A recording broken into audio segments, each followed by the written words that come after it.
Haleluya, saudaraku. Kita akan mendengarkan firman Tuhan bahwasanya setiap anak Tuhan adalah pemenang jiwa. Pemenang jiwa. Tiap-tiap anak Tuhan dipakai Tuhan. Tiap-tiap anak Tuhan, ya saudara dan saya adalah pemberita-pemberita Injil Tuhan. Saya akan membacakan kepada saudara Markus pasal 1 ayat 16. Beberapa ayat. Markus pasal 1 ayat 16. Ketika Yesus sedang berjalan menyusur danau Galilea, ia melihat Simon dan Andreas, saudara Simon. Mereka sedang menebarkan jala di danau sebab mereka penjala ikan. Yesus berkata kepada mereka, "Mari ikutlah aku dan kamu akan kujadikan penjala manusia." Mari ikutlah aku dan kamu akan kujadikan penjala manusia. Inilah panggilan Tuhan yang pertama kepada murid-muridnya. Tuhan Yesus tidak berkata, "Marilah, maka kamu akan bertobat." Bukan sampai di situ saja. Tuhan menghendaki kita menjadi penjala manusia. Menjala manusia buat kerajaan sorga. Sebab di luar kerajaan sorga manusia ini binasa. Oleh sebab itu Tuhan mau memakai kita semua menjala jiwa-jiwa masuk dalam kerajaan sorga. Dan pada akhir daripada pelayanan Tuhan Yesus, sekali lagi Tuhan Yesus berkata dalam Markus 16 ayat 15, lalu ia berkata kepada mereka, "Pergilah ke seluruh dunia, beritakanlah Injil kepada segala makhluk. Siapa yang percaya dan dibaptis akan diselamatkan, tetapi siapa yang tidak percaya akan dihukum. Tanda-tanda ini akan menyertai orang-orang yang percaya. Mereka akan mengusir setan-setan dalam demi namaku. Mereka akan berbicara dalam bahasa-bahasa yang baru bagi mereka.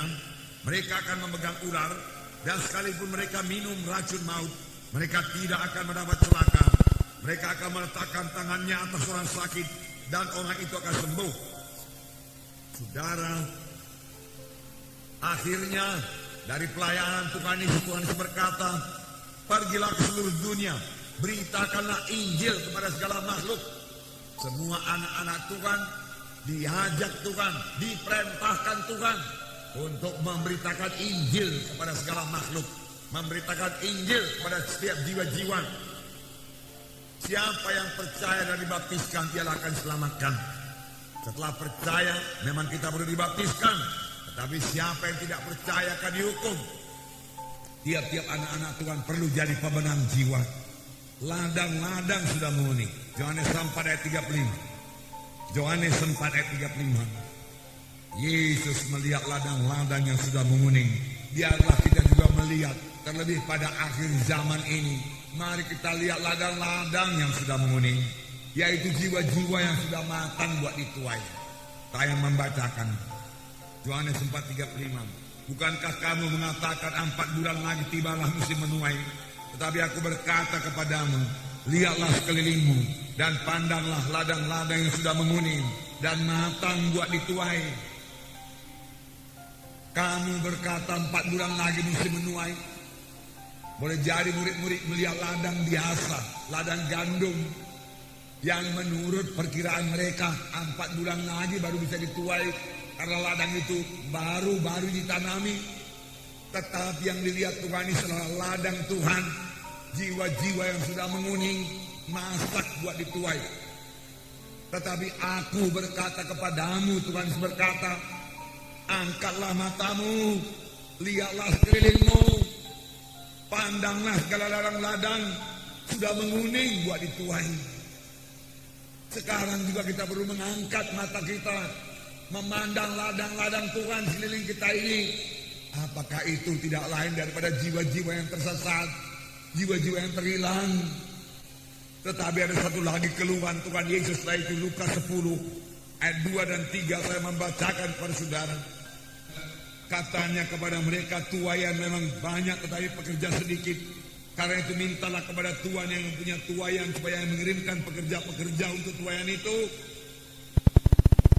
Persoalannya di sini, walau ladang-ladang sangat luas, ladang-ladang sudah menguning, siap sedia buat dituai, Tetapi pekerja sedikit. Pekerja sedikit. Marilah bayangkan pada pagi hari ini, saudara berdiri di tepi satu ladang yang sangat luas. Sejauh-jauh mata memandang, saudara melihat padi-padi yang sudah menguning semua. Boleh jadi berkilometer ke sana, menguning semua buat dituai. Tetapi saudara hanya melihat 20, 30, 40 pekerja saja. Pada ladangnya begitu lebar, begitu luas.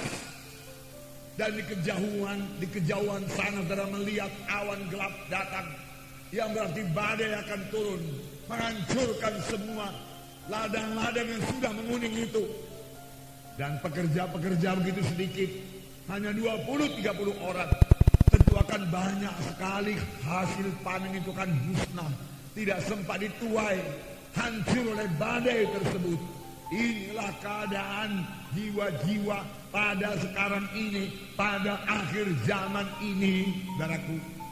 Kemana-mana kita pergi, kita melihat jiwa-jiwa yang terhilang, jiwa-jiwa yang sebenarnya mau mendengarkan Injil Tuhan dan menerima Injil Tuhan, menerima keselamatan daripada Tuhan, kesembuhan daripada Tuhan.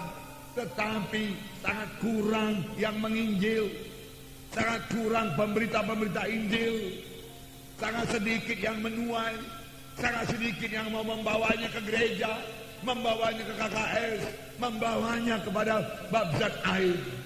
Saudara, mereka itu kan terhilang. Terhilang berarti neraka selama-lamanya. Ini yang dilihat oleh Tuhan. Dan hati Tuhan tergerak oleh belas kasihan melihat jiwa-jiwa yang terhilang itu.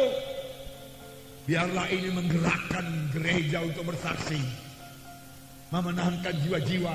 Biarlah setiap anak-anak Tuhan menjadi pemenang-pemenang jiwa. Amin, saudara.